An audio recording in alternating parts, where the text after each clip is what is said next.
எண்ணில் நீ பகுதி 8. ஆகாசும் வசீகரனும் அதிர்ச்சியுடன் இருப்பதை பார்த்து மூவரும் சிரித்தனர். என்ன, யாருக்கும் தெரியாது, எங்களுக்கு எப்படி தெரியும் என்றா? டேய், நீங்கள் சந்தர்ப்பத்திற்காக தப்பு செய்கிறவங்க, ஆனால் நாங்கள் தப்பு செய்கிறதுக்காகவே சந்தர்ப்பத்தை ஏற்படுத்துகிறவங்க என்றார் நக்கலாக. முதலில் சுதாரித்தவன் வசீகரன் தான். வா ஆகாஷ், நாம் கிளம்பலாம் என்று அவனை இழுத்துச் சென்றான்.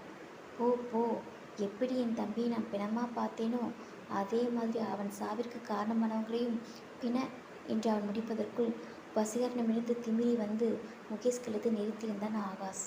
முகேஷின் தம்பிகள் என்ன முயன்றும் ஆகாஷின் கையை விளக்க முடியவில்லை. வசீகரன் கூட ஆகாஷின் இந்த ஆவேசத்தை எதிர்பார்க்கவில்லை.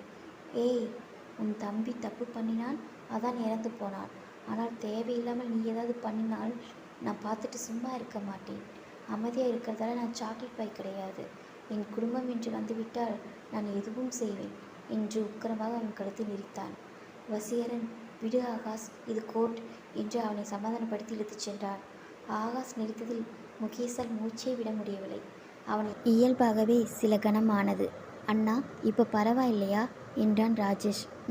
என்றவனிடம், என்ன அண்ணா இது, அவனை நாம் மிரட்டினோமா இல்லை நம்மை அவன் மிரட்டிவிட்டு செல்கிறானா என்று கேட்ட காமேஷுக்கு ஒன்றும் பதிலளிக்காமல் வண்டியில் ஏறினான்.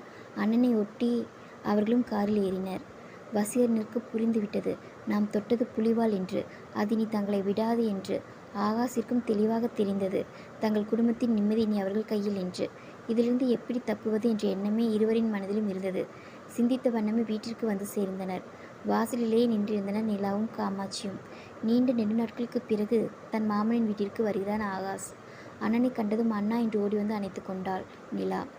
காமாட்சி நின்ற இடத்தில் நின்றே மகனை மேலிருந்து கீழ் வரை ஆராய்ந்தாள். அவளால் சட்டென்று நகரக்கூட முடியவில்லை.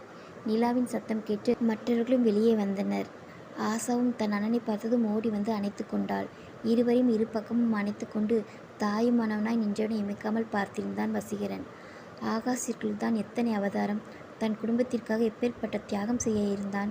யாரேனும் தன் குடும்பத்திற்கு எதிராக பேசினால் கொண்ட ஆவேசம் தன் தாய்க்கும் தாய நிற்பனைக் கண்டு உண்மையிலேயே வசீகரன் வெட்கினான். இனி எல்லாவற்றையும் சரி செய்து எந்த சூழ்நிலையிலும் அவனை தனியே விடமாட்டேன் என்று மனதிற்குள் உறுதி பூண்டான் வசீகரன். தன் அண்ணனின் அணைப்பிலிருந்து மெல்ல தலைநிமிர்ந்து பார்த்து, அண்ணா சாரி, அந்த ரமேஷ் என்ற ஆசா அவன் பெயரை சன்னமாக ஒலிக்கையிலேயே நிலாவின் உடல் குலுங்கியது. அதை உணர்ந்தவன், நான் இருக்கிறேன் என்ற அணைப்பில் சிறிது அழுத்தம் கூட்டி உணர்த்தியவாறே, தேவையில்லாத எதையும் இப்போ பேச வேண்டாம் ஆசாமா